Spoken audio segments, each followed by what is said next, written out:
Hello, and welcome to the LHC. I'm Louis, and I'm here today with Huw, who can't stop laughing. It's just He hilarious. is filled with such joy at the start. I am. I'm just absolutely overjoyed with the amount of nonsense that we're flooding the internet with these days. Okay. These days. Well, I think the reason why you're so happy is we're going to spend the next 13 weeks, or 13 episodes, so talking about one of your favourite anime. Well, that's true. I have actually, as we have just recorded this, I thought it would be very vital to watch the show as close to the recording as possible. So I literally haven't moved since I watched the first two episodes, and my initial reaction was, "My God, this was good! How did I ever forget?" You see, you look back and you think this is a really good show when it's 10 years, you know, because I haven't seen this show for 10 years now. And when was the last time you watched it? I watched it, 10 years ago at university. Exactly. So 10 years ago we watched the show, and it was something we noted down as being amazingly good, but on the other hand, it's also something that we haven't watched since then. And it's something that also doesn't seem to get as much credit as we feel it deserves online, so we are trying to fill that niche. Well, also. There is a section of shows that it seems to they seem to just disappear. But I've seen a lot of people link RahXephon, which is which is the anime we're talking about. Which have we mentioned that you have yet? you were yet to introduce that we were actually talking about RahXephon. I said I'll introduce Huw. It's Huw's favourite one, and he'll go, "Yes, it's RahXephon." I didn't even realise I hadn't said it. 2011. I should really pay attention to what we're saying. No, it wasn't 2011. It was 2001. It's set in 2015. Interestingly enough. Oh, that's actually. We will. Okay, I'm going to pretend that this is deliberate, that we're recording it in the year it's meant to be set. That's an absolute thing that we deliberately did and isn't a weird coincidence. But no, the thing was, RahXephon, yes, made in 2003. I watched it when it first came out. I watched it shortly after. In like a couple of months later, I rewatched it, and then I showed it at our University Anime Society because I was under the belief that everyone who is even into anime, or even if they're not, should watch RahXephon. It is a fantastic show. But haven't picked it up in 10 years. We're now rewatching it, and we've decided to comment on said fact over the net. I apologise to both of you and anyone listening to this that I completely missed saying what the show's title was. Yeah, so we're going to be talking about in RahXephon. My defence, sorry, in my defence, it's on the YouTube channel, or whatever you're listening to, it will have the word RahXephon at the beginning. If you pressed play on this and you didn't know it was about RahXephon, then you really are listening to random things on the internet. Okay, sorry. Yeah, Go we ahead. also, perhaps more importantly, we didn't say what we're actually watching. We're watching the first two episodes of RahXephon. We're going to watch 2 episodes every podcast. Yeah.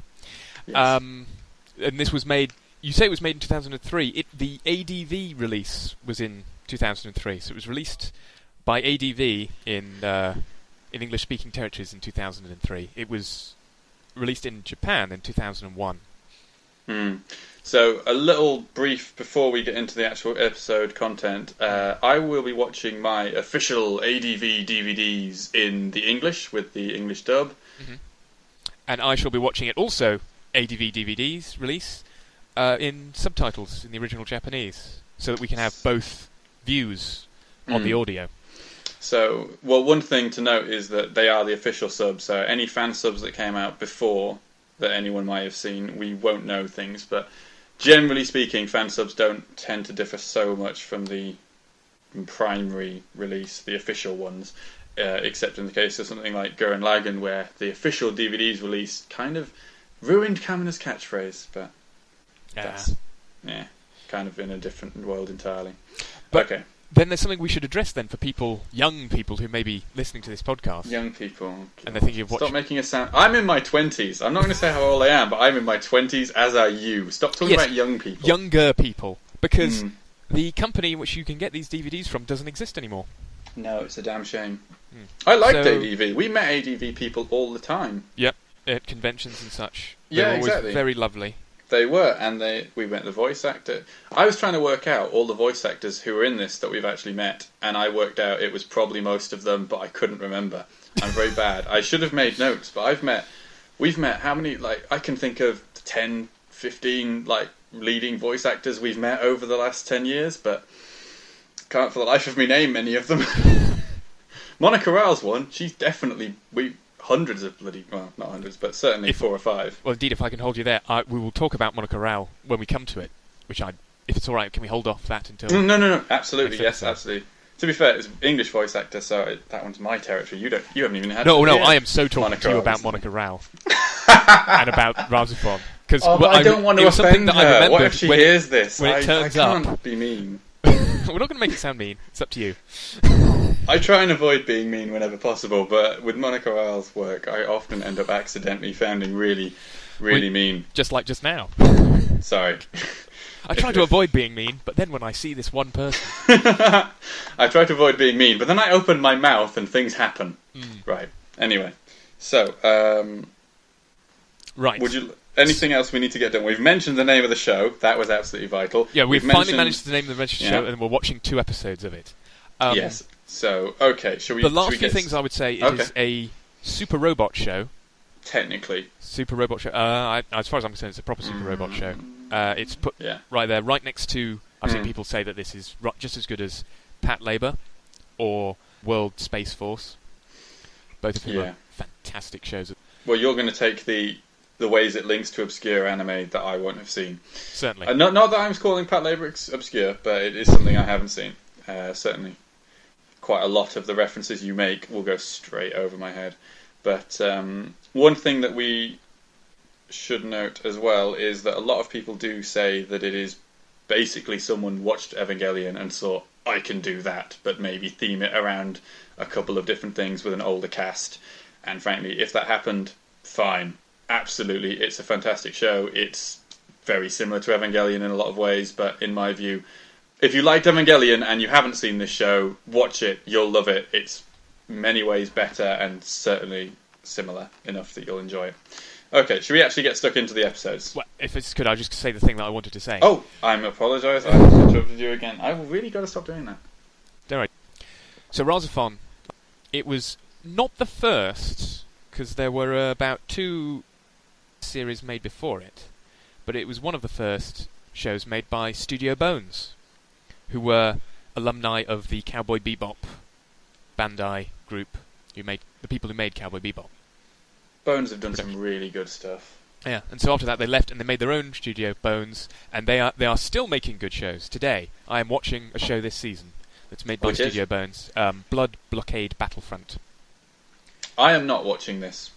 But that's just an example that Bones is still making good stuff. And I haven't liked everything Bones has done, but I always look favourably when they say they're getting something out.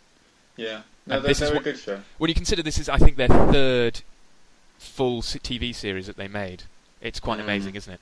Oh, but anyway, absolutely. Let's jump straight into it. Actually, one thing I wanted to say before we started as well was that I think that RahXephon also benefits being created as an anime directly. It's more of a rarity than you'd expect, because most things have either a light novel, they have a manga, they have an adaptation from a film, or anything like that. But no, I think it definitely benefits from being an anime created just as an anime. But anyway, let's get into this then. So we open. We open without no an opening. intro. We open with no intro, and we open by a load of aircraft carriers, futuristic-looking aircraft carriers. And we've got aircraft and things being prepared to shoot off on them. All of the aircraft carriers making the noise from the GoldenEye rocket launcher, just as a note. Indeed. The one thing, sadly, I did not catch that. Do you know why? Really? I was distracted by the ugliest replacement credits I have ever seen. Really? In my long time of watching stuff that's been overthink. They have just fuzzed out all of the credits that were in Japanese and added their own ugly credits. ADV have added their own ugly credits. I did not even notice. Look, I looked through the words. I was looking at the beautiful pictures. Well, that's the thing. I wanted to look through the words of the beautiful pictures, but because so much of the screen had to be blurred, if you look between the English words, you see this blurry image because they've had to blur the Japanese out so much. And that was because now these days they just give you an insert or they put the credits at the end and they just leave the credits as they are. And they do not butcher good animation that has been made to go underneath Japanese credits. It is also worth noting that it is very good animation. That is one of the first things you notice about this show. It's very good. It's one of the early ones that's computer aided, isn't it? This is very much. It's very unfortunate that Studio Bones started off right when it became far more economic and speedier and better to digitally colour everything rather than paint it, and that is noticeable. I like it. I think it gives it a real style to it, because essentially what you've got is you've got the outer lines, and then you've got a single colour fill, but the shadows being different. So really, there's no texture to anything, and I actually that sounds like a criticism, but I think it gives it a real style, and it's got its own smoothness. There is a shocking lack of texture, but sometimes that does work, particularly with the mechanical designs. I think that works very well when the inevitable plastic models come out. They feel more real. And Yes. A lot of people moan, "Oh, it looks like a plastic model." I don't know. If I'm watching a robot show, I want all the Plastic mechanical model. stuff. I want them to look like plastic models because I want to look like the models that I can build. Because you often want to buy the plastic models. Because you want to buy the plastic models, yeah. One thing as well, that one of the immediate things you notice, when you put the DVD in, if you do have the DVD, when it turns onto the actual episode selection, just immediately goes...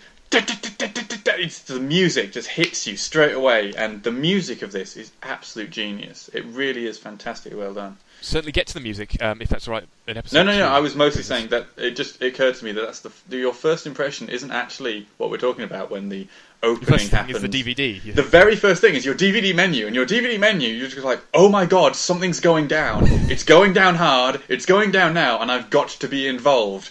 That is your reaction to that DVD going in, just from the music starting up on the beautiful credit scene. Go. Well, Exactly.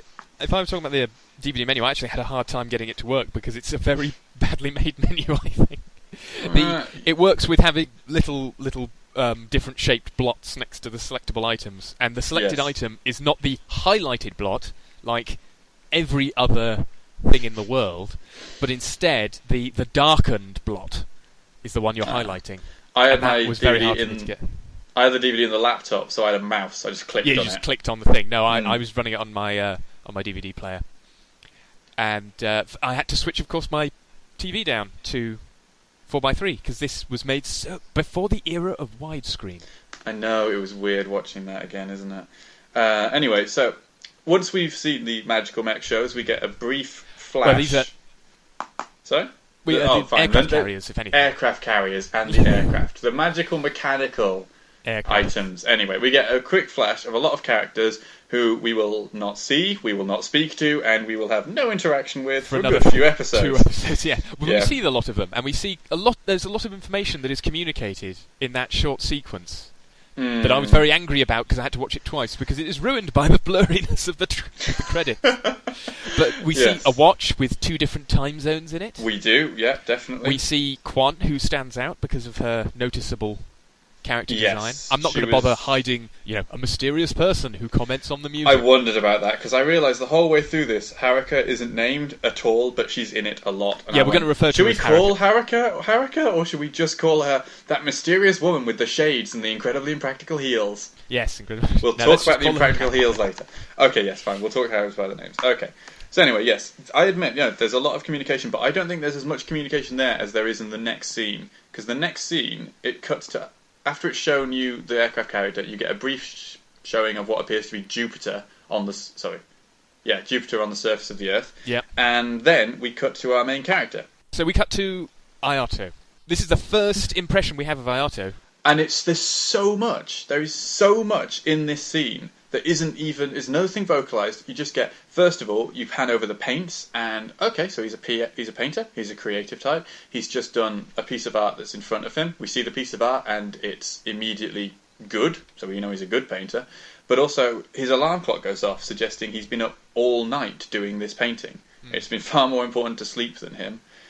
We have him wandering around his house to find that he's got a meal left by his mother, and a note saying that she'll be back late. He comments that this will be late again. So we immediately have him. He's a painter. He's a very solo character. He's got a very absent mother, as she doesn't seem to be around in the morning ever. She doesn't seem to be around in the evening ever. So we've got a self-sufficient character.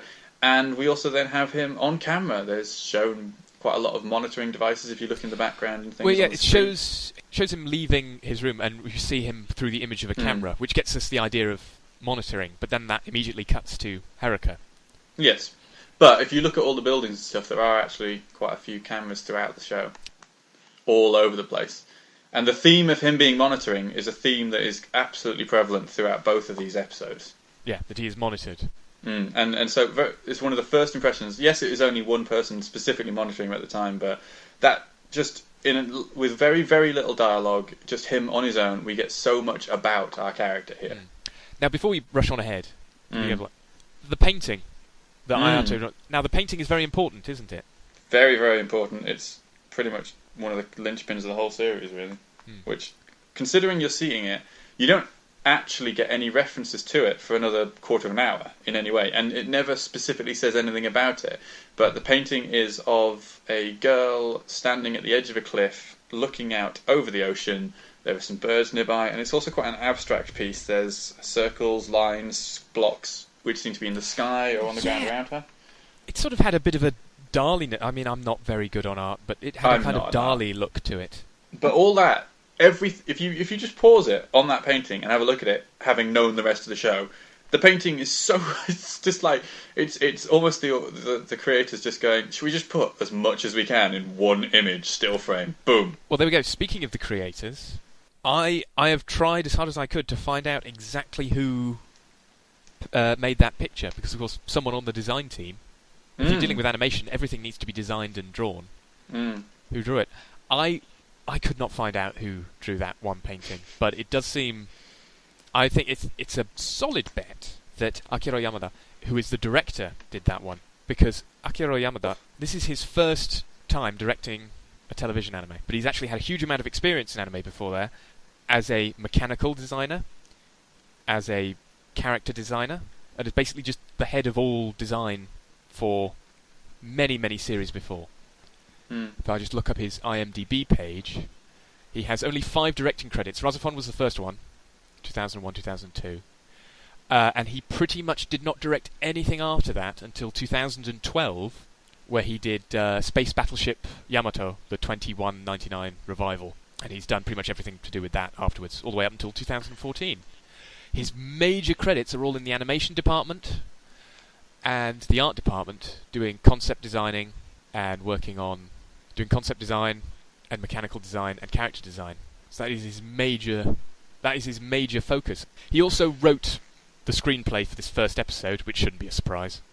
And so yes, this is the reason why the art design in this show is so important, and you have these themes of Mayan art throughout the whole thing, and why the main character, is surprisingly an artist, is because the director, his main bread and butter, was being an art designer. And so that's you do get a lot of long-running themes in this as well, which we'll mention as they arrive later. Anyway, okay. So he leaves the building. Yeah, so leaves the building and has a pretty usual train ride, except what's nice is we see Hakura clearly following him, and she slips a tracking device, a very James Bond tracking device, into his bag. The whole thing's a very James Bond feel, especially all the scenes with her in. Yeah, because she's sneaking in, obviously, like a spy. But he Yeah. immediately cottons on to the fact that he's being followed and turns around, but of course she's not there, which is a nice... I always like that sort of thing of a character. They're being followed, and then they're like, ooh, and they turn around, but no one's there. And they're not. Yeah. But no, this is another thing that I think he knows he's being followed. He's on the ball. He's not an idiot at all here. Yeah. But then we get introduced to what appears to be the generic friend group from school. He has his female friend. He has his male friend. We have Hiroko Asahina and Mamoru Torigai. Yeah, they seem to be just friends, don't they? This is the moment when you may want to wish you're watching it in Japanese, as Hiroko's voice possibly might start you wanting to stick things into your ears until you can no longer hear her voice. So really, her English Cynthia Martinez is the English voice for. I didn't think we'd have a problem with her, considering she isn't voiced by Monica Rao. That I thought we could get away without the resonance of the pitch hitting us so painfully hard, but no. Cynthia Martinez does a performance here which does appear to be trying to hit all of the ranges of breaking glass, which, Yeah, it's the theme of the show is, high-pitched noises break glass, so maybe that's what she was told and that's what she was aiming for. But, no, I was watching this with my partner who hasn't actually seen it before, and partially because I'd like her to see it, but also because I quite like her input, having not seen the show and therefore not knowing all of the interesting developments that will happen. But her only reaction to her was that character was incredibly irritating. That's it. That's all the reaction you got to someone watching it. That was all the reaction, yeah. It was just a case of, what did you think about that character? She was incredibly irritating. I hope she doesn't speak again. That was it. So, yeah. But I get the feeling you probably say... Go on. No, what I was going to say is the reactions I got for those two characters, because they're actually only in it for a bit of those scenes. It's not actually that long that he's with them, but he meets up with them and he starts travelling to school. And Asahina, we immediately have, is quite whiny. She's bitching fairly frequently. Then they make a lot of jokes together. The Mamoru character is kind of stupid, but one thing that is notable is he immediately sticks up for Ayato, and Asahina mentions that they're very close, those two, and they are very much sticking up for one another. But it's this sort of point you also get the feeling that Asahina is kind of into our main character, which is unsurprising as he is a protagonist. He's a protagonist. He's also quite good looking. There's nothing sexier than being a protagonist.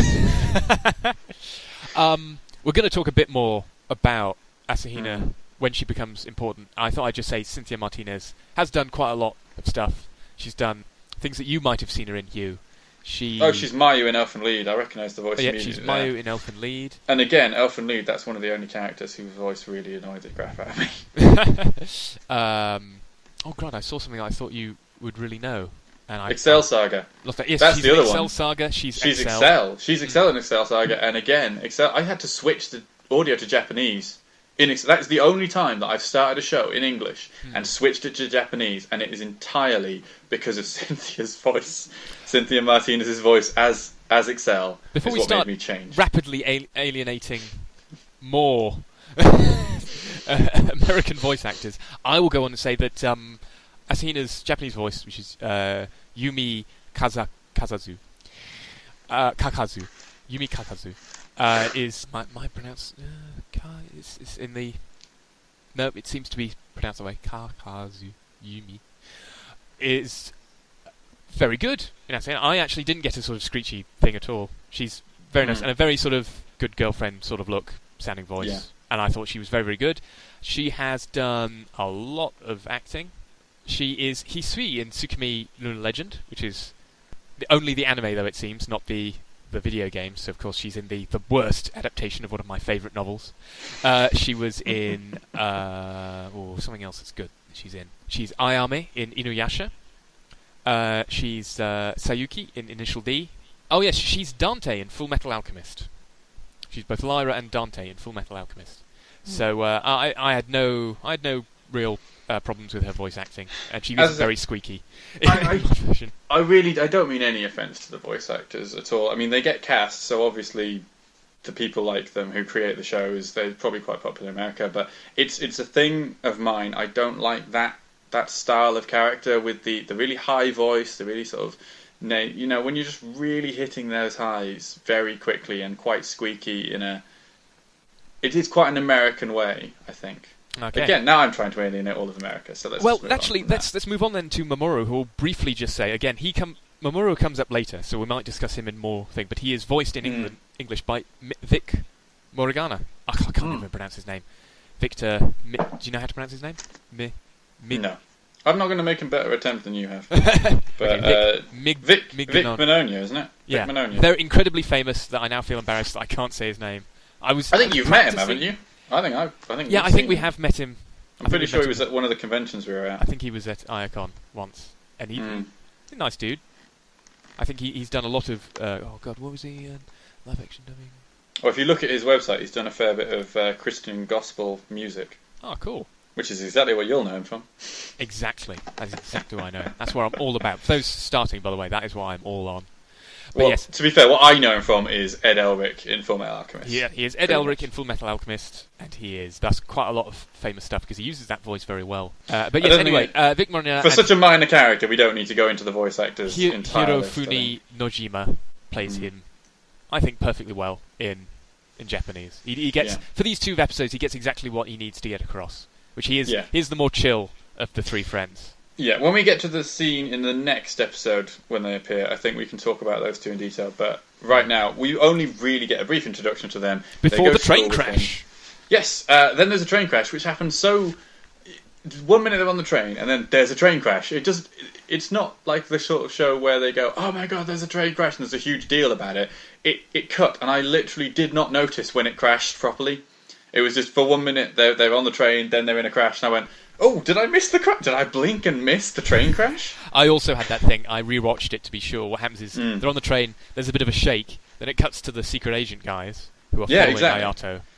Yes. Talking about him, going, they're doing sort of, secret agent speak. We get a cut back to that point where they're in his home going, we can't find him, where is he? And you go, well, he's on his way to school.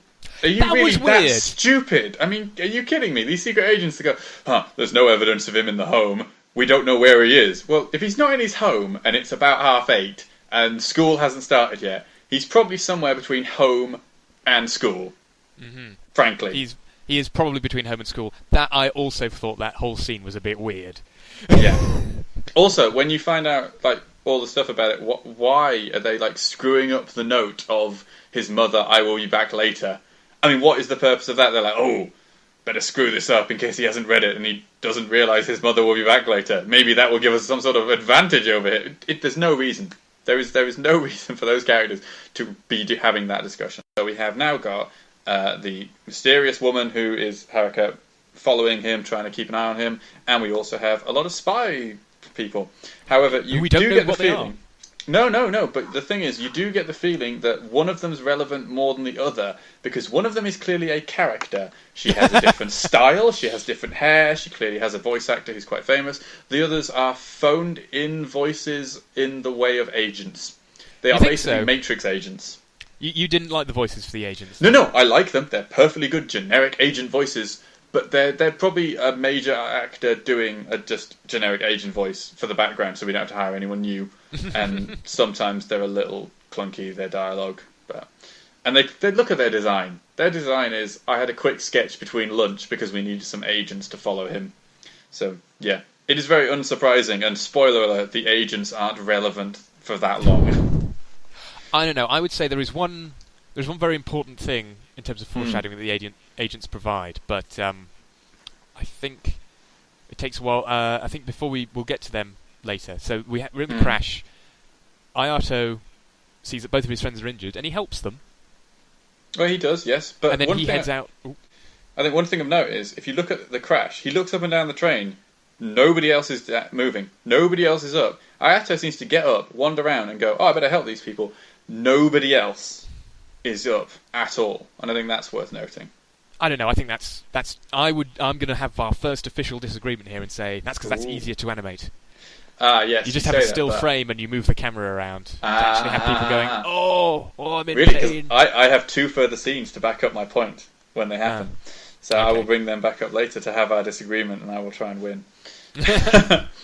Okay, so yes, he checks on his friends, and then he decides to leave. And the point Holly made here is that shows quite a bit about his character. He's absolute reckless bravery. There is a train crash. The train smashes into stuff, and he just goes, well, it looks like I'm vaguely okay. Is anyone here I can help? No, I'll go and get help immediately. Do you agree with your partner there that that's because of reckless bravery? Well, no, her point was then, because when he leaves then, you find that he ends up in a war zone. As soon as he goes out of the subway, there's a tank right there. And several explosions in the sky, people firing missiles from airships, and clearly there's a lot of rubble immediately on exiting as well. Yep, and these airships are the things that we saw getting ready at the beginning. We did. Including a very noticeable red one. Yes, I do get the feel, it's like, it's much the same as Haruka versus the agents. It's a case of, look at all those grey generic looking ships. One of them's red. Can you guess which one has a character in it? Right now, these enemies are called the Invaders. Yeah? Yes. And they are pretty dominating the self-defense forces that are sent after them, which are just regular, what we might think of as modern-day fighter jets and anti-air vehicles. Absolutely. And they're very futuristic and alien-looking. They are. So, I assume most people watching this think they're watching a robot show, so these guys are the bad guys. Well, exactly. These very alien-looking, more alien-looking ships that are flying around. Well, part of the beauty of this is just the ambiguity of everything at this point. The actor doesn't know, you don't know, no one knows. But one thing that does happen is that the guy in the tank tells Ayato to hide. Civilians should just get away, at which point the tank explodes. Yes. Yeah, at which point we get the very first of a recurring theme, which is Ayato's freak-out moments, where Ayato will basically just scream and go, "Ah!" Now, which legitimately...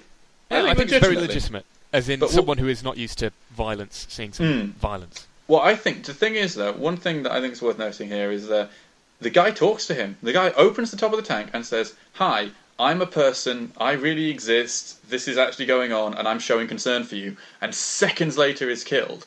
Now, if Ayato had just got out, walked over, and then the tank had exploded, he'd have gone, "Wow, I'm in danger," and probably run away. But no, he's watched a man he's just spoken to die in quite a horrible way. He's got exploded from the inside of a tank. So, yeah, that causes his massive freak out, at which point he runs away. And this is when the scene that first reinforces my assumption here. Well, then a building falls on him. Yeah.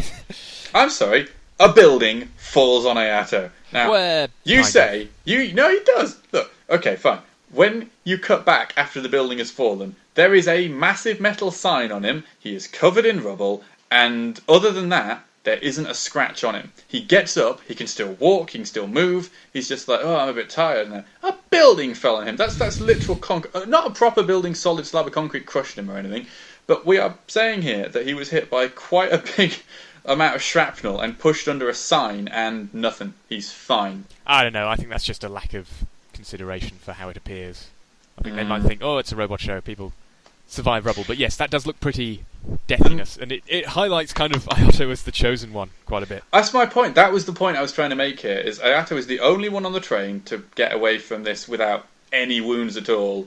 Ayato is the one who survives the building falling on him, all this sort of stuff. He's running through a war zone. He's not got a scratch on him by the end of it. He is essentially here. Either he's quite tough, or he's really quite lucky. Or he's, really quite lucky? Like a protagonist. Some sort of protagonist character. Yes, I know. But I still think it is valid. I think it does give the feeling that there's more to him than a normal person. Really, is at this point. But, yeah. So, then, after we cut back to Haruka looking for him on the train, which again, everyone is still down. This is like 10-15 minutes after Ayato's left. And yeah, everyone's still down. Oh, and another point is when after he's hit by this building, after he's got away, he says, "How am I supposed to get help for the subway people?" That is quite selfless, frankly. You go out to get help, fair enough. That's fine, that's perfectly normal. But then you go out to get help and you're in a war zone, explosions, things falling on you, and you're not, "Oh, I better go and find somewhere safe." Your response is, "I still need to find people to help everyone in the subway." I think that also suggests quite a lot about his character. I do agree. That makes him seem quite nice. Yes. But then there is one thing that can distract Ayato from the people potentially bleeding to death in the subway, and that is meeting the girl he totally fancies. No. Yes, absolutely. He meets Reika Mishima. The thing is, though, I've got a whole list. I made a side list on my notepad here of all of the ways the show deliberately goes out of its way to make Mishima creepy and ethereal. Yes. Now, when I was going to rewatch this, I was like, God, there's a lot of stuff about Reika's character. Was there ever a lot of foreshadowing? And through these first two episodes, they're all very creepy foreshadowing. So you do not leave these first two episodes thinking, "Oh yeah, Reika's just normal." Reika's a normal dude. You go to the pub with her, she's fine, she's down to earth. No. So, first of all, it isn't that he sees her, he hears really quite creepy singing. And then, following the sound of this creepy singing, you see her standing on some rubble, looking out over the destruction, and this is when we get a point where you need to remember the painting. The painting in one of the second scene of this show, where it is the exact same character, in the exact same pose, over, instead of a cliff and the sea, it is a bit of rubble looking over destruction. So, again, we have quite a bit of ambiguity here. And he immediately knows her, but straight away, she's odd, she's singing, she's off in the mist, standing in the middle of rubble, and doesn't seem to care in any way. It's just, there's a lot of weird things about this character straight away. But then she starts acting quite normal, because he gets her a drink, and she's sort of like, ooh, what's going on? She sort of acts like you'd expect, although you'd expect perhaps her dress to be a little bit... I know, yeah. But neither is Ayato, really. Ayato sort of dusts the rubble off. Yes, I just dusted all this the building. rubble fell on me. Pat, pat, pat, pat. I'm fine. But, yes, no, she's... The thing is, though, one thing that Holly pointed out that I noticed as well was it in no way in the first episode tells you anything about how he knows her. And she said, considering that he's painting a picture of her, it's either someone he already knows and is obsessed with, or it's something creepy that is in his head, because frankly he's got the picture, he's got all this weird shit and all this sort of stuff going on, and yeah, the whole Mishima thing's just getting a bit odd, because they don't mention at all in that episode when they're discussing anything, like he's like, I haven't seen you in ages, you know, I didn't know you'd be here, what are you doing in this rubble and this destruction? She doesn't even answer, she just has a sip of her drink. Yeah, she doesn't answer at all. Yeah, and then you just sort of go, well, I guess those questions I asked weren't relevant, so shall we stand up? And I've completely forgotten about all of those leading people on the train. Yeah. From now on, I will not mention them, I will not think about them at all.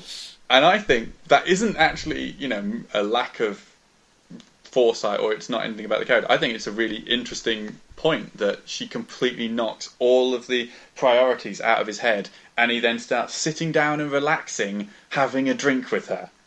It is incredibly relaxed, their conversation in this bloody war zone of explosions and rubble. This will bring something up that I think comes to a fruition right at the end of the second episode. But yes, this is the start of their very odd relationship. And it's I say relationship in the way of not like a relationship between two people, but the fact that Reika Mishima and Ayato Kamina are pretty much revealed to be linked individuals. You know what I mean? Well, we're avoiding spoilers for the series. But this is I think it's very clearly at the end. Reika has an agenda. We know by the end of this we see that Reika has an agenda, and she takes him to another subway station. Yes, I just realised this. We're in subway stations the whole of the first episode.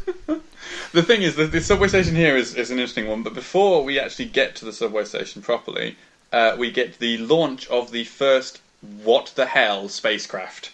Yes, that's true. We see the launch of the first Dolem, which is released. Yes. We do get to see Ayato's mother, don't we? At this point, she's the one. No. We get to see. Sorry, there we go. Spoiler. It's going to come up soon anyway. Yes, the not particularly well hidden thing of there. We cut back to the person coordinating the goons who are looking for Ayato, and it is a woman with her back to the camera, looking at the screen where they found him, and the people in the room are there.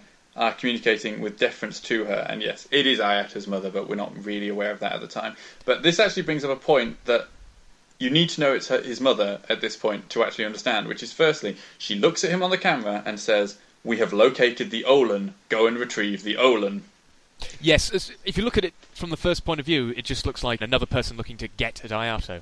Well, it's the person who's sending the goons after him. But the thing here is that they call him the Olan. This is clearly why everyone's going after him, because of this jargon term now. The thing is... jargon term? Well, it is. It's just made up. Oh, hold on a second.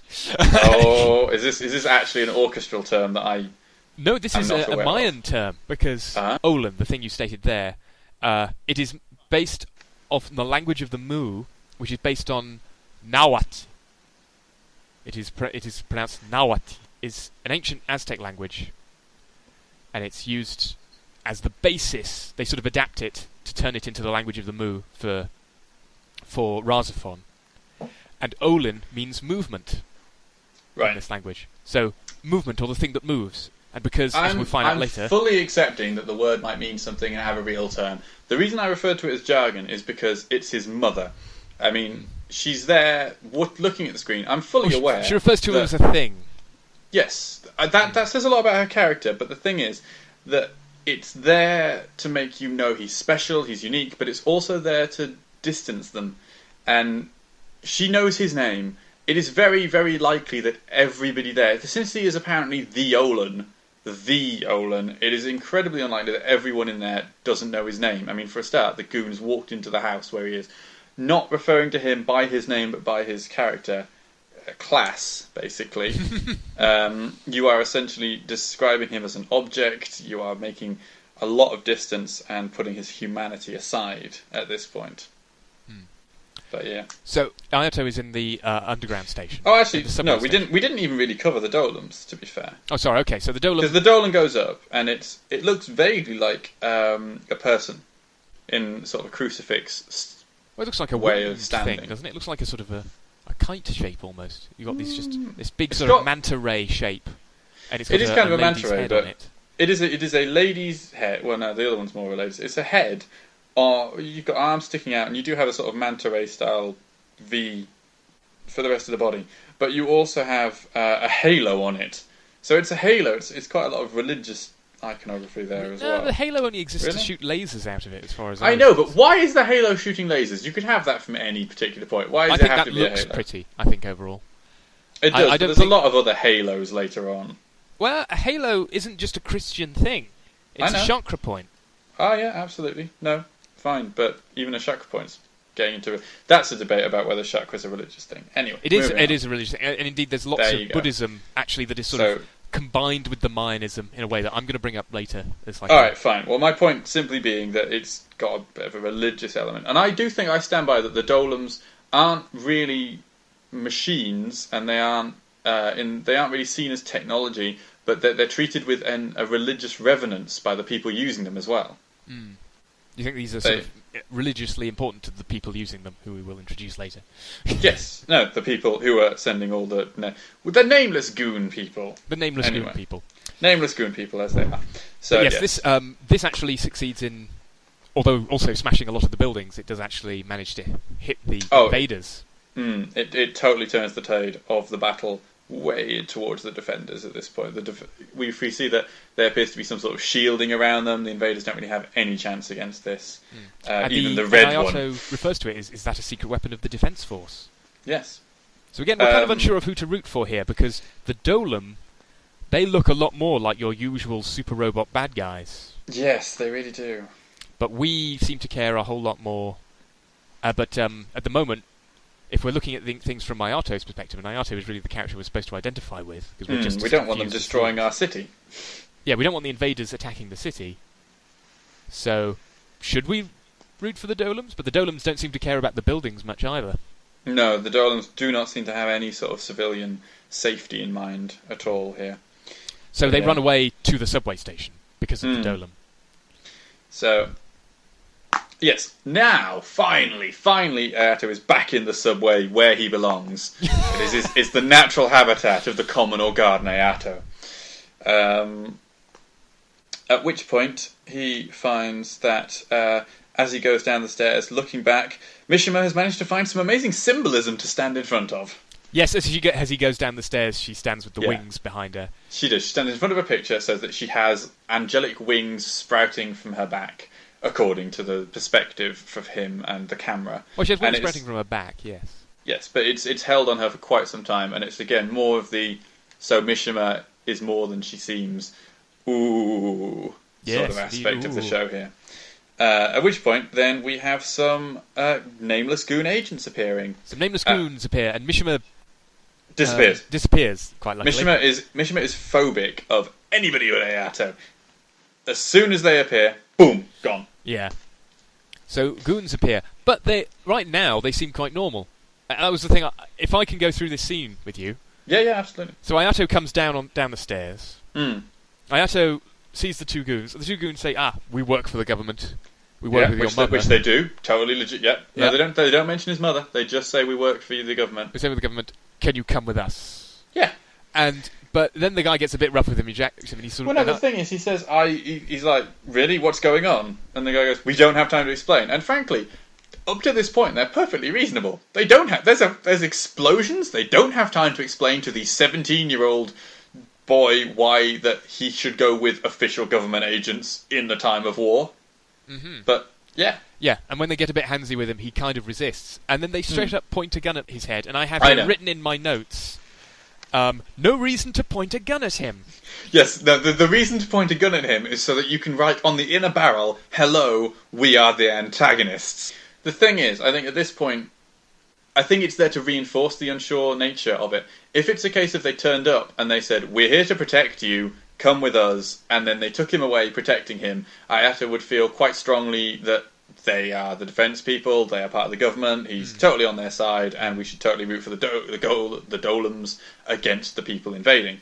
However, they straight up point a gun right in his face for no good reason. Yeah, for no good reason. And of course that immediately makes Ayato and us not trust him.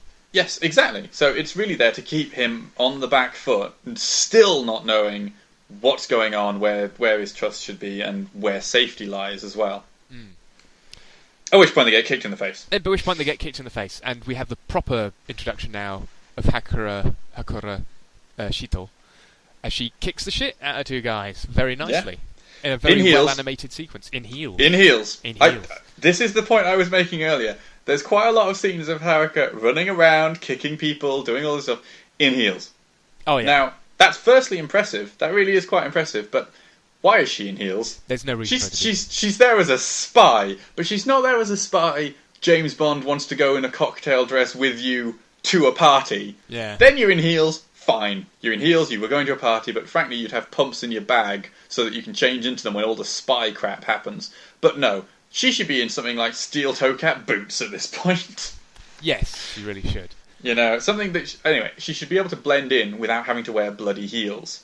But she's got... also, she's wearing shades in the underground. She's wearing shades just to look cool. She's clearly here to look cool. Well, no, we've seen her pretty much always wearing shades at this point. And so taking them off has to be a big thing where she introduces herself. Yeah, I know, but that's more of an anime trope than it is a reason to wear shades underground. That's still a trope. Shall I... No. I'm going underground. Shall I take off my shades? No. I will wait where there's cameras and a protagonist, and then I'll do it while looking at him. Yeah! So, we are then, in a very cool way, introduced to Haruka and introduced to another big... what's the right word to put for it? But another big element of the series, which is people with blue blood. The goons hit in the face are bleeding blue. We don't mean that these goons, of course, are royal goons that are hired from the Royal Goon Squad. And they're very, they're very sort of, snooty, highfalutin goons. No, they have literally blue blood. Also, blue blood apparently has absolutely no clotting properties. Every time you see blue blood in this series, it's a bloody cascade. It's all down... fresh. No, I'm sorry. I've seen people have a broken nose before, and blood's relatively... no, even if it's not clotting, blood's quite viscous. This is really liquid. Yeah. This is almost water. It does clot, and it does stop, and it is blood, but I think the way they animate the blue blood compared to the red, it is a different physical property. Well, it does make sense, because these are... oh, absolutely. No, I'm agreeing with it, but I'm saying it's making it even more otherworldly. The way a slight cut just makes it pour down your bloody face. Well, it's good that it does act that way, because that means it's very easy for us to say, ooh, these people have blue blood. So yes, quite different. Exactly. And Hakura kind of introduces herself, although not completely. She doesn't give her name, really, does she? Ayato just gives her the gun. Yes. The thing is, though, he gives her the gun, and she says, ooh, why did they have blue blood? Would you like some explanation? Now, there's two things that Ayato does in this scene that I think are worth mentioning, and that is quite relevant. The first one is that after guys have pointed a gun at his head, and a random woman has run up, kicked the shit out of them, and then what does he do? He says, I'm not into older women. Yeah. That's his first response to this woman. This woman who is... how old is she? She's like 23, 24, 29. I think? She's 29. Oh, 29. Oh, right, okay, yeah. Either way, she's only shit. But it's a case of... I know you're 17 and your hormones are raging, but frankly, this is the point when you go... should I sleep with... No. I'm not into sleeping with you. I'm sorry. I'm going to go over here. That was clearly why you were doing this. I don't know. I don't think she's...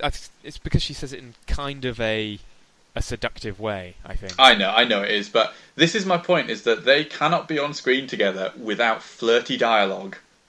Straight away.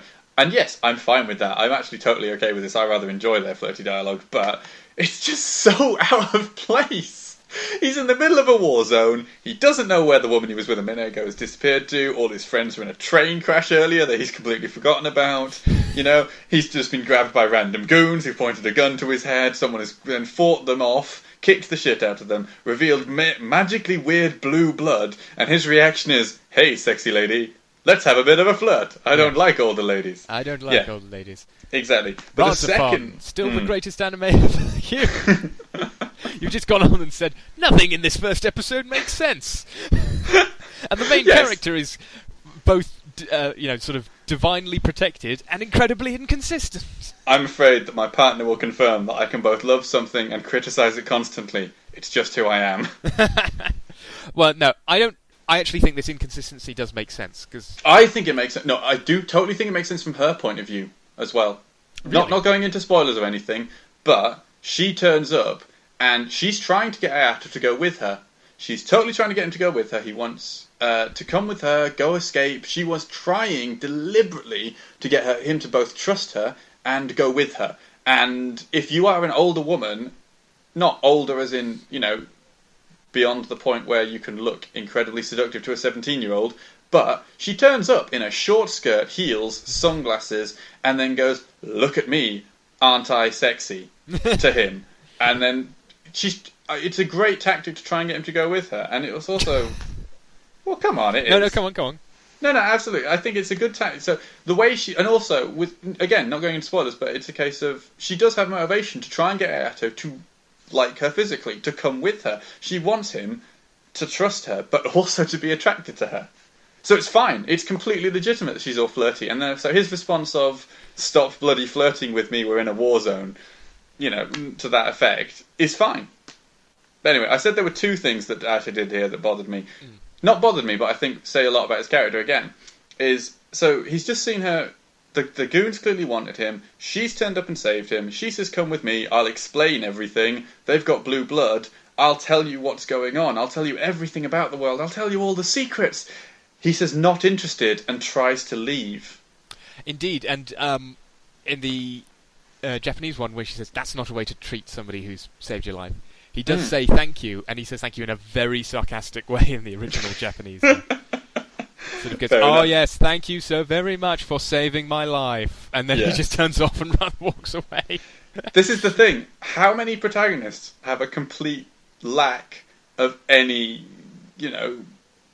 curiosity is really, frankly, what's going on here. Curiosity is often used as a way to propel a character forward. In this case, Ayato is not very curious about this.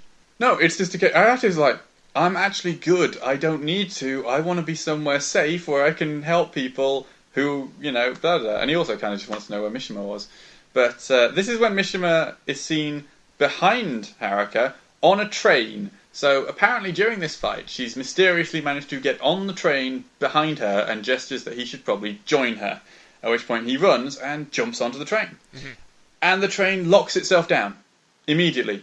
This is a big deal because as soon as he gets on the train, the door's shut, but then metal shutters everywhere come over the train. This is not usual train etiquette.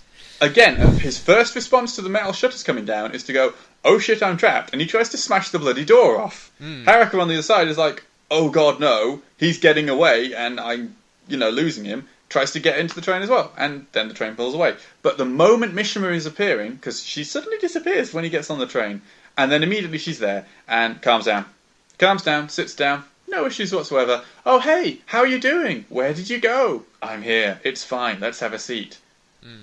Which again, not a criticism, well done series, and it adds more to the creepy nature of the Mishima character, that she's managed to get on the train without anyone seeing her, and the moment nobody else is looking this way, she's back again. She's never been seen by anyone else at this point. Well, indeed, this is the thing, is that Rika is quite clearly leading him somewhere. Yeah, exactly. And she's to have the ability to just... calm him the fuck down. By hook or crook, get him to that place. Absolutely, yeah. But, so he's then escaping out the subway. Now, one thing Holly pointed out here is that they really go for trying to get you to know what's normal. They try and get you familiar sights. So he's going to school at the beginning, he's on the subway, there's a lot of buildings that you might recognize. It's a normal thing with abnormal things thrown into it, but they've reinforced the normality of a lot of it. And one thing that I think comes across here is that, where the announcement on the train is, now approaching the Shrine of Zephon. Shrine of Zephon, next station stop. It doesn't do that. It does a regular old sort It's a standard announcement, and anybody who either has been to Tokyo, or even if they haven't been to Tokyo, that's creepy. Well, yeah, people know that's what happens. It happens in subways all over the world. It happens anywhere there's a subway. But no, nowhere in the world would you get a subway, the Shrine of Zephon. Yeah, that's totally legitimate. When the train doors open as well, it is a completely normal subway station, except for the lighting, which is very dark, there's a bit of red in it, and it's completely clean and devoid of any signs that anyone has ever been here. So, yes, this train takes you to the most mysterious, creepy subway station, perfectly happily announced by the announcer on the train. They find all the dolums. They do see some of the dolums, yes. They see the Fortissimo, I think, is the second one, isn't it? Yeah, they do. They see the second more dolum. Glob-shaped one. The one with the doll face. Yeah, with the doll face. Yeah. But, they see the Moo ships here. Which, again, the Moo design is rather cool. I still think they're very well designed ships. But yes, so they managed to see the giant egg. Also, at this time, we get a reveal of what's going on in the larger invasion, and we find that the mysterious woman that's coordinating the fight, we get to the point where there is a giant, either a ship or a city. Yeah, it's a floating city, yes. It is a floating city, but you're not sure at that point. It's basically a giant floating structure with a lot of heads carved in it, appears over Tokyo, and the implication of it's been there all along rather comes forward at that point as well, which, sort of reinforces our point of the Tokyo people are controlled, or at least ruled, or living with the Moo. Mm-hmm. And indeed, Haruka calls them the enemy, and calls them the Moo. She does. So, now do we get into where the... Now he reaches we get to the egg. And we get to the egg. There's a lot of The egg noise. is also in...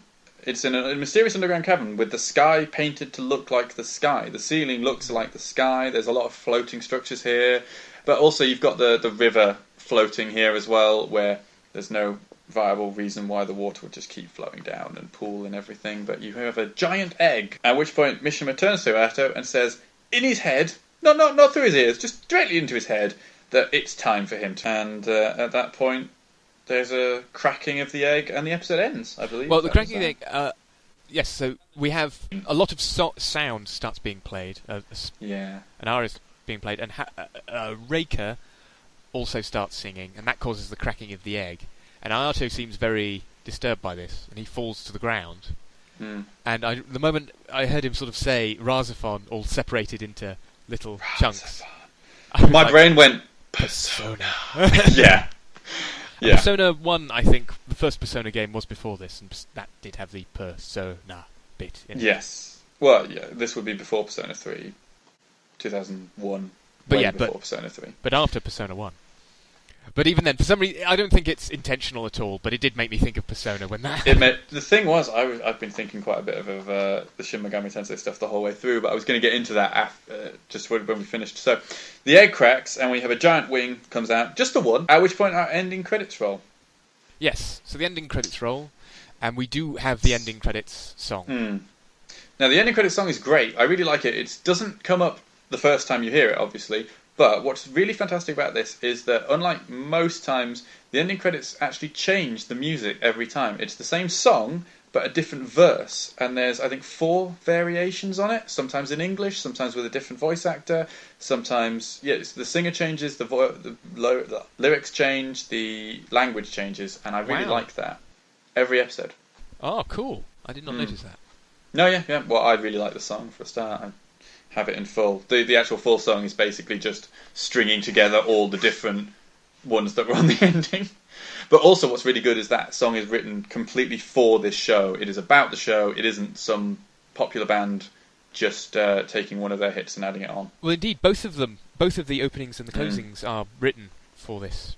The opening song was written by Yoko Kanno. Well, we can talk about the opening song when we get to episode 2, because it's not in one. Yeah. If you look at the ending, it starts off with the red-haired girl we didn't really get to know much in the first scene, sitting down, looking at Ayato's picture, and it is Ayato's picture, in his bedroom, on a chair. We then have multiple pictures of her with a bird in the background. We have her singing as well. We have quite a few pictures of birds, the sea, etc. And then it cuts back to her disappearing, and there just being the picture left in Ayato's room. And it is, once again, it is the picture of Mishima on the cliff, staring out to the sea. Once again, reinforcing how incredibly important that is, really, that picture and the whole thing. But there's quite a lot of symbolism in the ending, and a lot of the themes come out quite a bit there as well. I'd like to point out that, so, what do you think he takes to school, right? I would assume it's some textbooks, maybe a pen or something. So, why is it so vitally important that he keeps his bag on him? Because he keeps that bag way further than I would keep my bag. I agree. He does keep his bag. He is a good student there. His bag. It's a rucksack, which I'll admit means it's less likely that you just put it down and run away. But frankly, when a building's fallen on you, still got my bag. You know, which probably doesn't have the most important things in it for. No, I do not think his bag is that important that he keeps it on him the whole time to this point. But I would also say is that normally in this sort of thing, you get a bit more information than the protagonist here. And you will see, I mean, we still get more information. We see, the people in their base organising the robots. We see the people organising the goons. We see Haruka before Ayato's aware of her. And we see quite a lot of extra stuff around the place. But what we do not have is we do not have any knowledge of who the antagonists are. We don't know whether Ayato will be fighting the invaders. We do not know whether he'll be fighting the alien-style people. We do not know whether he'll be fighting both.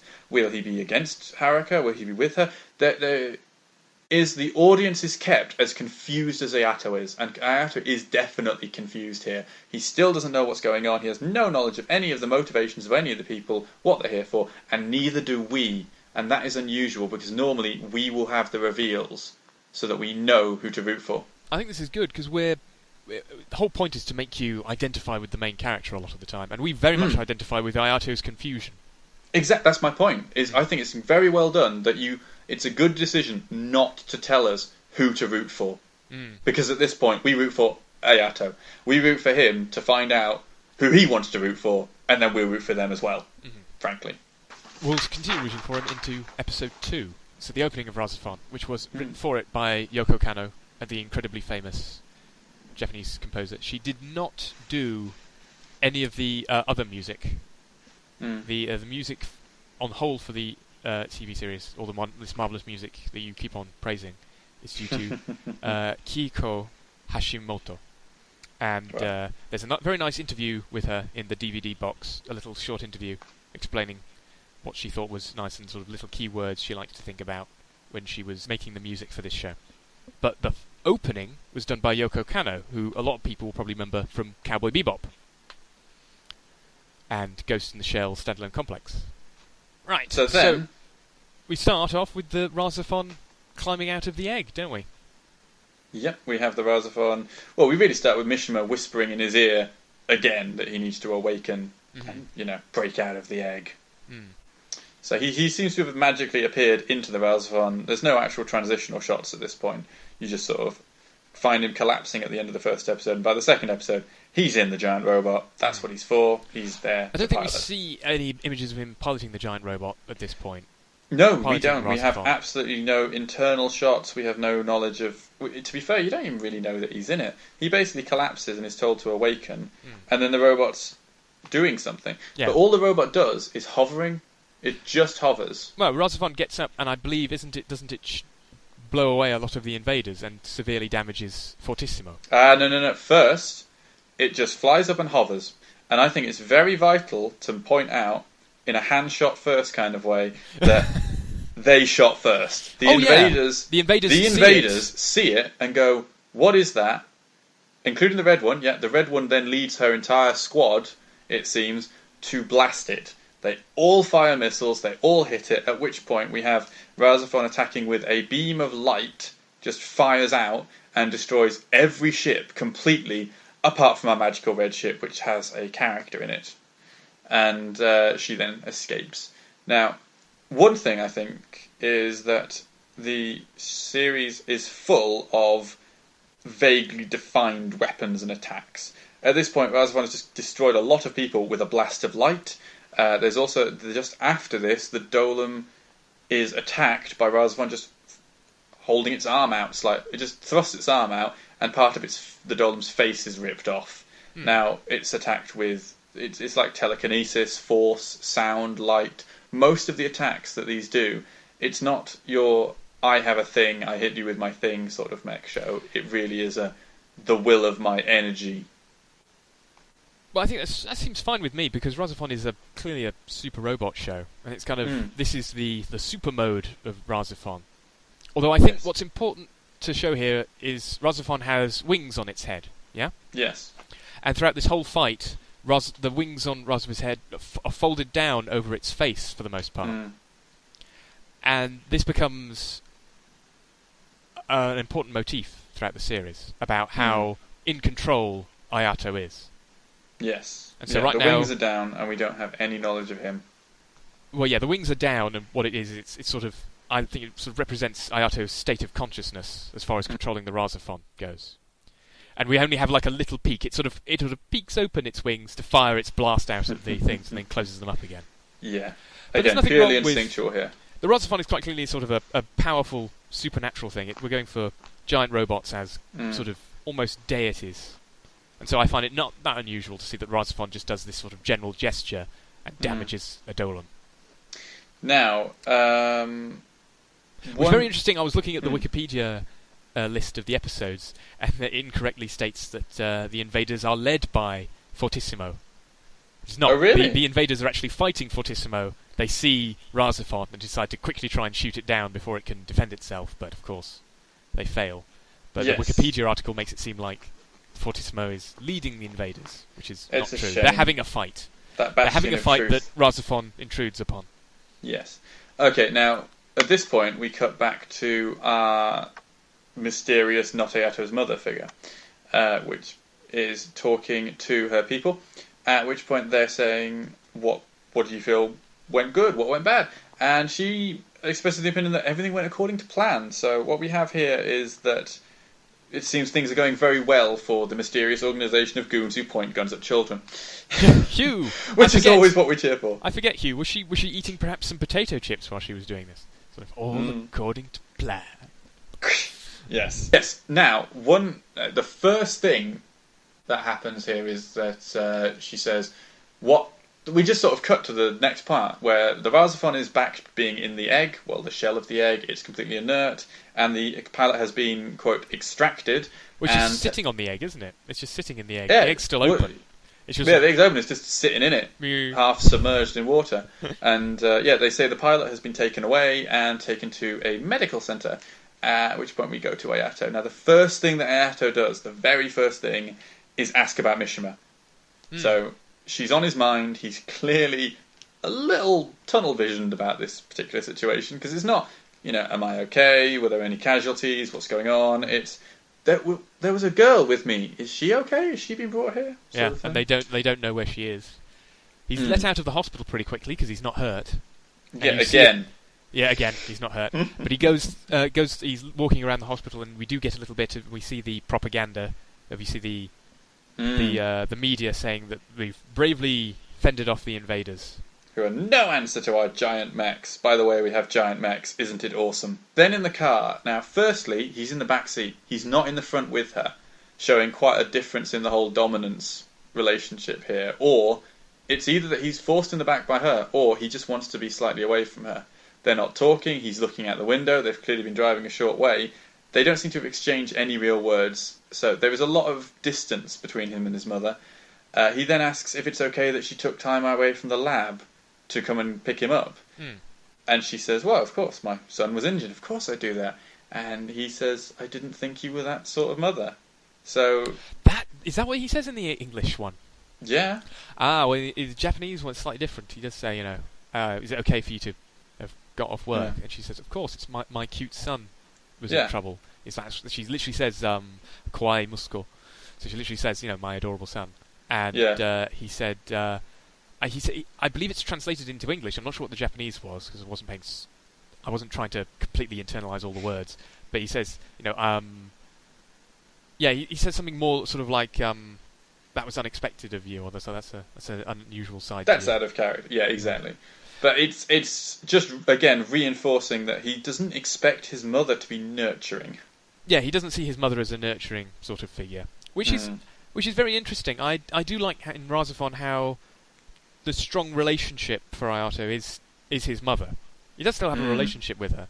Oh yeah. But it's nicely unmotherly, which is kind of interesting. It's quite cold. He's at home and he calls up Reika.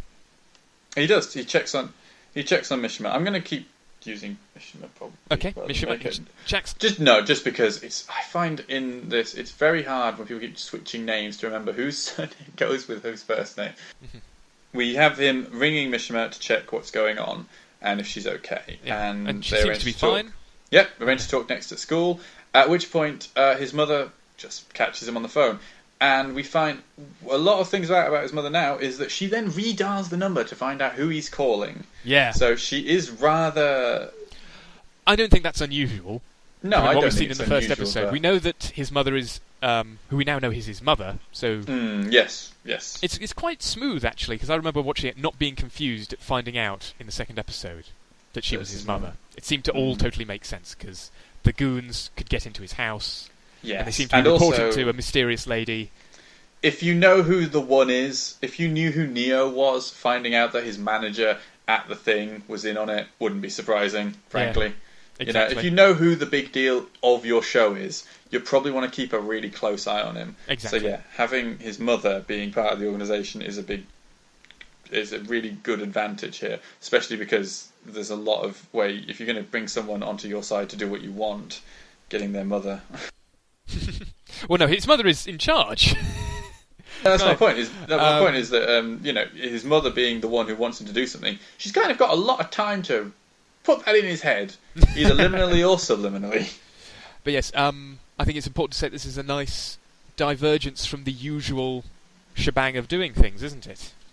Because normally in these super robot shows, it's the genius inventor father who's trying to force his son to take up the giant robot. And this is a complete twist around. Instead, his father is absent, and we have no idea why at this point. We don't see his father at all. No, which again is usual. Usually the mother's dead or not present, and it's just a father-son relationship. But this is the complete opposite to the usual relationship of a super robot pilot boy and their parent. It's the parent of the mother. It's the mother that wants you to get into the giant robot, and it's the mother he has the weird sort of distant relationship with. However, the weird distance. The distance relationship here is important, but not as anywhere near as important as what happens when she pushes redial and discovers that the line that he was speaking to Mishima on doesn't exist. Yes, it's he not was a phone talking number. to a completely fake phone number. So if you wanted more obvious stuff about is Mishima real? Is Mishima real? Yeah, exactly. Mishima not being real, there you have it. As a quick summary, at this point, Mishima has never been seen by anyone else and never shown any representation by anyone else, except she does appear on the cameras, I think, in the first episode when they're looking at Ayato running through the street.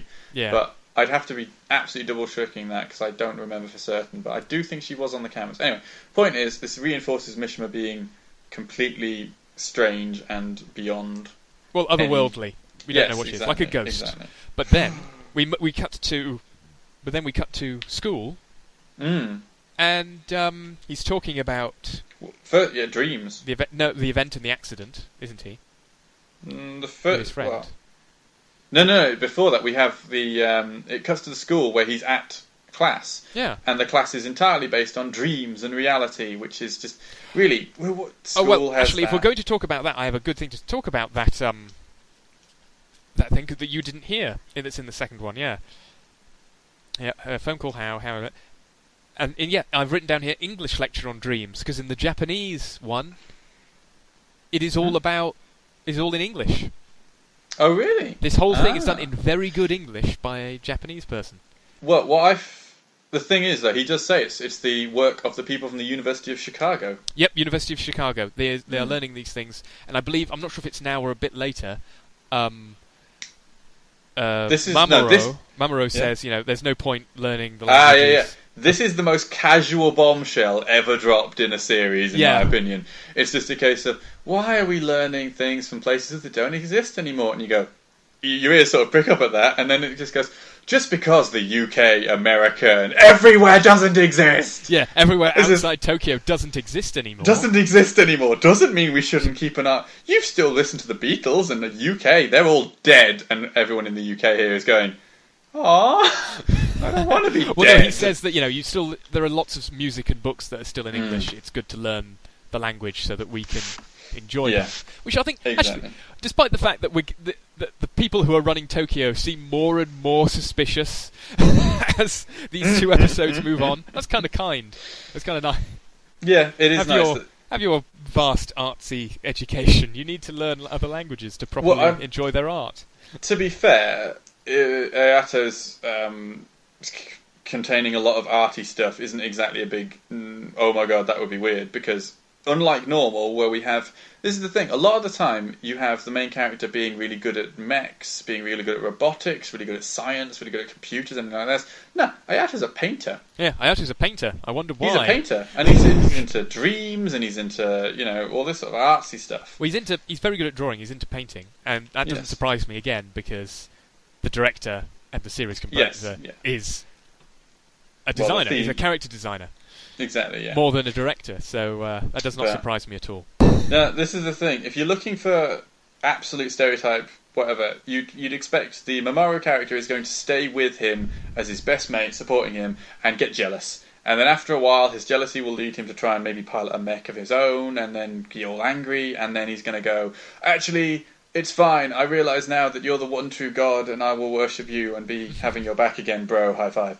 But, that's the sort of set-up feeling you get from this. It's sort of the start of a generic brother-bro relationship in the anime universe. But what the main... Just in case you thought Mishima was fine, normal, not in any way creepy or ethereal whatsoever, he then says, oh yeah, where is Mishima? Her desk is empty. At which point Mamoru and Asahina go, who? Yeah, they go, who? Who's Mishima? I'm very confused by this.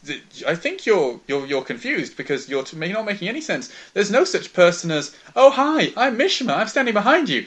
Asahina looks at her and immediately calls her. No. There's an immediate blank face. There is a blank stare for about 3 seconds, and then suddenly grin. Oh hi Mishima, I know who you are. You're all wonderful. Have a seat. I hope you're fine. Yep. And this is very important later on, because I think you need to keep these ideas in your head that there are humans, people with red blood in Tokyo at the moment, but at the same time, these humans seem very manipulatable by other forces. And if you keep that in your head, a lot of the stuff that can be confusing about RahXephon makes a lot more sense. The things where you're like, but why didn't he, and why didn't you just like, well, because seriously, this is whatever Mishima is, she clearly can get in Ayato's head quite easily, and also anyone until this point you could have been thinking, oh, she's just a thing in his head, he only projects her onto the world, but this is the first outside verification we have of other people, and other people talking to Mishima and interacting. Other people immediately seeing her and going, I know who you are, you're fine, you're in my head, we get this. But it is obvious that until that scene she had no knowledge of who that character was whatsoever. We totally got that, because, they didn't. They literally said, who is this person? And then this person turns up. Yeah. and they automatically recognise that person. That is very eerie. Yet helped even more by the next scene, where they have a chat at the pool, and when we pull back, there's no reflection. There's no reflection. Mishima they're outside talking at the pool about the events of yesterday, and she has absolutely no reflection. And I don't know, it'd be weird if when this was first coming out on TV, all the people who are watching it are of course going to all be animation buffs. People watching this are sort of going to, oh, that's a pretty big mistake. If this was shown in the era of, because it was done in 2001, people had the internet, but in the period of internet discussion that we have now, I wonder how many people you'd get on like Reddit sort of saying, look at this animation fuck up early on. Yeah, they completely forgot to put her in the background. Completely forgot to put her in the reflection or in the background. What the I mean, she should have been there in the previous episode too, sneaking around behind those guys, but she wasn't in there. They completely forgot to... Yeah, I know, it's like, wait, is this an ethereal, mysterious character, or is it just the animators are lazy? And of course, at the moment, we totally know that this is an ethereal character. I like to think it is clearly represented as being an ethereal, ghost-like character. The music, the fact... Right, if you take away the pause, right, with Asahina's pause, I do think that's very vital. You take away that, you take away the phone call where she finds that there's no number, and you take away maybe... No, actually, just those two things. Those two things, and... It's a bit harder. Yeah. But it'd be difficult to say whether or not... But you still err on the side of ethereal, but on the other hand, you wouldn't be so absolutely, definitely sure that she's mysterious. Ooh. By the way, that's a nice thing to call it. I'd still err on the side of ethereal. Thank you. Sounds like something that we'd say at the end of the General Synod. Yes. So, gentlemen, are we going to err on the side of the ethereal? Yes. Okay, so after this, what we have is... a letter is delivered. A letter of the non-propaganded actual scenes from the battle. So not what's been on the news, but what seemed to actually be happening, what matches Ayato's memory. Yeah. And on the back there's a note saying, "Hey, I'm still wanting to tell you the answers and possibly sleep with you. Look at my short skirt. Maybe meet me at 2 a.m. in the park." I'm sorry to say this. I think it's important to say for the other listeners, Haruka is not trying to look like she's sleeping with Ayato at this point. Haruka just seems like a spy. This is Huw just being slightly more into Hakura because that's what he likes. Hey, no, I'm not doing this for my own personal profit here. What I am doing this, I'm saying that, fine. Legitimately, she is just calling him out to tell him stuff. She says, "I'm willing to tell you why the propaganda's different, why this is going on, and what the truth of all this world is the quote that keeps coming up. There's a couple of flashbacks to the same point when she said it on the subway. And what I do find interesting is that Ayata's obviously under surveillance, and so she says, I'll meet him in the park at 2 a.m, but she's outside his house when he leaves, beating up all the guards. Oh no, that's what I love, yes! She leaves, and she spies on him leaving, and the guards are still beaten up, and these are the same guards she beat up in episode 1! Poor bastards! I know. Well, they do point guns at children, but that's no excuse. I get the feeling they get fired. That's why we don't see them after this episode. They're fired. Well, the thing is, I was saying, right, if you're in charge of watching the Olan, oh my god, it's the Olan, we better keep an eye on him. Surely you're reporting into your large government agency periodically. Certainly, yeah. Yeah, that's probably what causes them to get a little bit... But, no, so she says meet me over there, but she actually follows him the whole way from his house, taking out any surveillance that might be monitoring him. Yeah. So, at which point they meet up, and you have quite a bit of, all this weird shit's going on. Would you like to flirt some more? Yes, actually. I think we should do... Flirt with him. No, they do. They have more flirting. They said, I thought I told you I wasn't into older women, and there is more flirting. That isn't me exaggerating. There is genuinely more flirting. So they have a bit more flirting, at which point they decide that they're going to go and reveal the truth, that he actually does give a shit. And, it's a bit weird, really, that he didn't really give a shit yesterday, but now he's had to think about it, and the world doesn't make sense. Maybe I should look into that slightly. Maybe. But it's also when you have the first addressing of Ayato's mother by one of the goons, because it cuts back to the goons apologising for getting the shit kicked out to them again, to Ayato's mother, and they refer to her as the Lady Maya and call her my lady. Now, that isn't, as far as I'm aware, a military ranking, or even a civilian ranking, really, in the organisation of the Japanese government.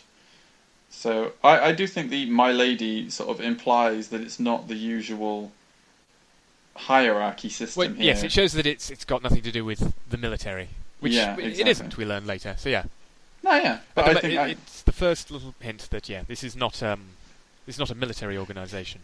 It's also the way they address her. It's reverence, I think, more than anything. They do seem like they really respect her beyond the normal level of normal people. Yeah. Oh, good. I mean, she's the parent that made the giant robot to force her child into. Very important. So, they meet up in the park, and she more easily sort of convinces him to come along with her this time. Yeah. And Well, then we've done proceeds that bit. to waste all of that goodwill by immediately driving into a military base where her spaceship is being held. Yeah, come with me. I have a spaceship. I mean, Smash. come on. Yeah.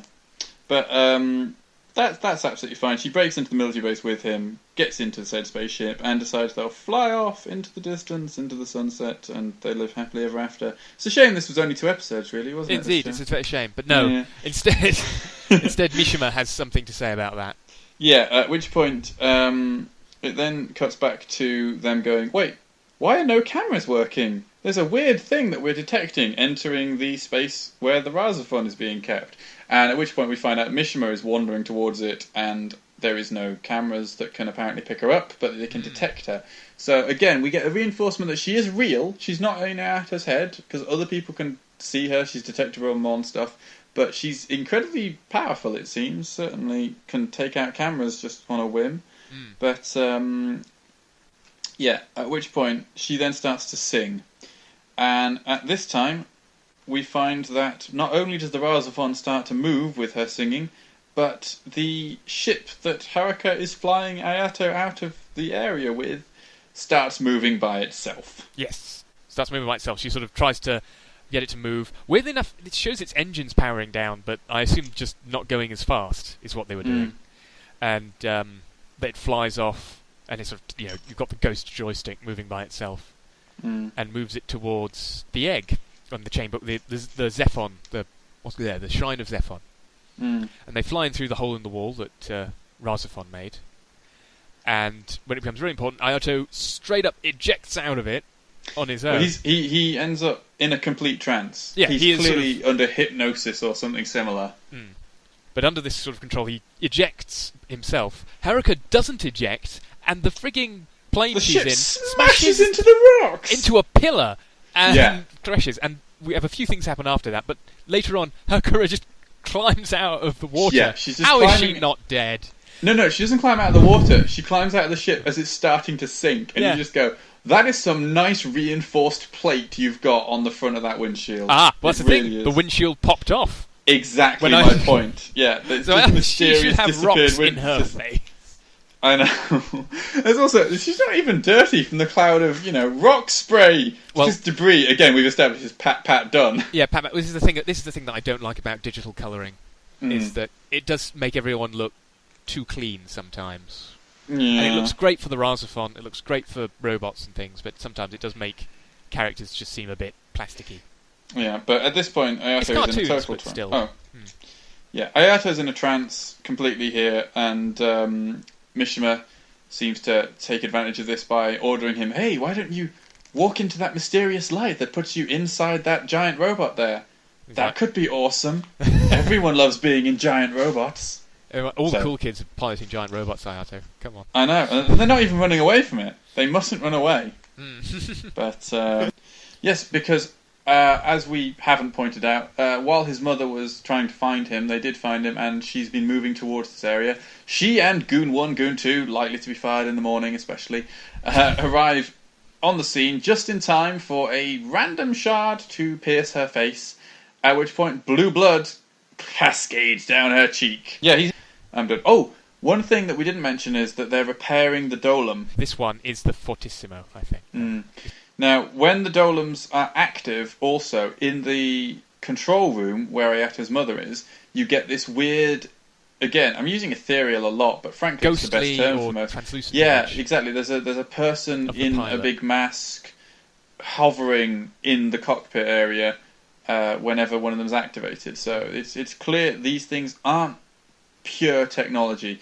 And also, when we get a look at them, they do seem to be made out of flesh. They're made out of It clay. is clay. No, I know it's clay, but if you look at it when it's repairing, it does look a lot more like muscle stitching itself back up, and flesh clay more than anything else as it moves back. And the repairs apparently are being done not by any external force. The people controlling them are literally just holding them there and waiting for them to heal, it seems. Waiting for them to regenerate themselves, yes. Yeah, really, the first 3 episodes are quite important to watch together, I think. Because at this point, the episode ends with him just going, hey, my mum's got blue blood, and I'm in a giant robot. So he's not done anything with it until really next episode. Well, that's what I said. This breaks the usual thing of getting the guy to have a fight in the robot right out of the break. Instead, it makes time for more setting of this area of Tokyo, which does make sense because, spoiler warning, we're not going to spend a lot more time in it. And for us to learn more about Ayato and his home life, and, of course, Mishima. How creepy and weird is Mishima? Oh, I know. This is the... Alright, I haven't got many... You know, at the end of the first episode, I came up with this huge list of sort of extra things to talk about during and after and everything. But this second episode, really, there isn't much that doesn't just build on the first episode, I didn't think. There's a bit more of the Dolem is this, the fight is that, but really, what you've got in the second episode is mostly either repetition or building on what previously has happened. But I think it's very good, and I think it certainly keeps you interested, and it keeps you on the back foot as well. You learn more as Ayato learns more, but you only learn it earlier. Like, we learn Ayato's mother, part of the group with blue blood, probably the antagonists at this point, it seems quite likely. And he finds that out that same episode. You aren't ever more than a couple of scenes ahead of him with the knowledge, really. Pretty much. Which I do think works. I definitely like this episode as well. I did notice the powerful feeling of, I don't want to just stop on this episode, I want to keep watching. Yes, our decision to do... Because our recordings of these, we're going to be doing about one a week, I would have thought. Yes. Seems likely, and I wouldn't particularly object to doing another one, except that I started watching at 1 and it's now 4:30. So it is eating up quite a large chunk of my day. But certainly, I do want to watch more. I do think it's very interesting. But the first couple of episodes really do drag you in. I think it will be easier later to stop because we will get to a more episodic structure. Yes. But right now, shit be going down, and it be going down hard and fast.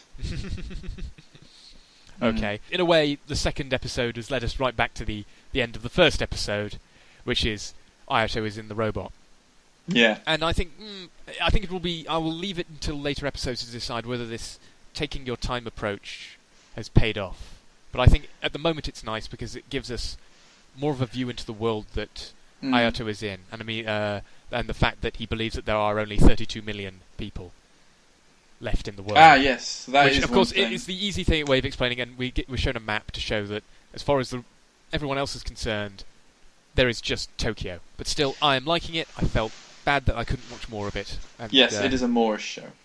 That certainly is points to the show for that. Definitely. And I think this one at the moment is all about laying down mystery that we're going to see.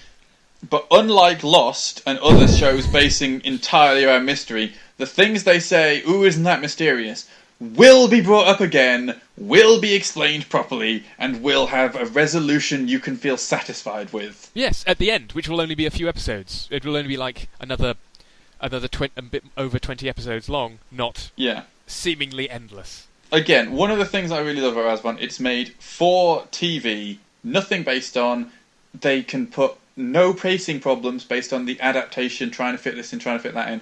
There isn't a second series, so unlike a lot of shows, they can't just slash the budget knowing all the fans will come back anyway, and then you've got a low quality.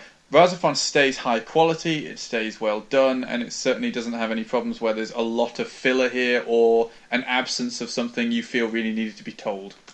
I will reserve my judgment before saying that, because I would say at the moment, if I had to say, the mechanical animation is brilliant, but I would still say that the character animation, with the exception of Haruka kicking the crap out of the suited goons, character animation leaves a lot to be desired. But then again, I would say it's 2001. This was made in 2001, shown in 2002, made by. There are a huge number of different studios responsible for the actual nuts and bolts animation. I checked on, I think it was Anime News Network, where all the different animation, like the in-betweens and things, were farmed off to.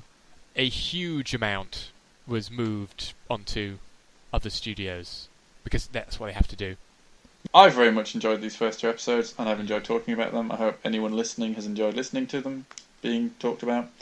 And if you're watching along, I hope you enjoyed them as well. Are you actually going to say goodbye? I don't know. I was hoping... I'm going to edit it somehow so that it ends abruptly.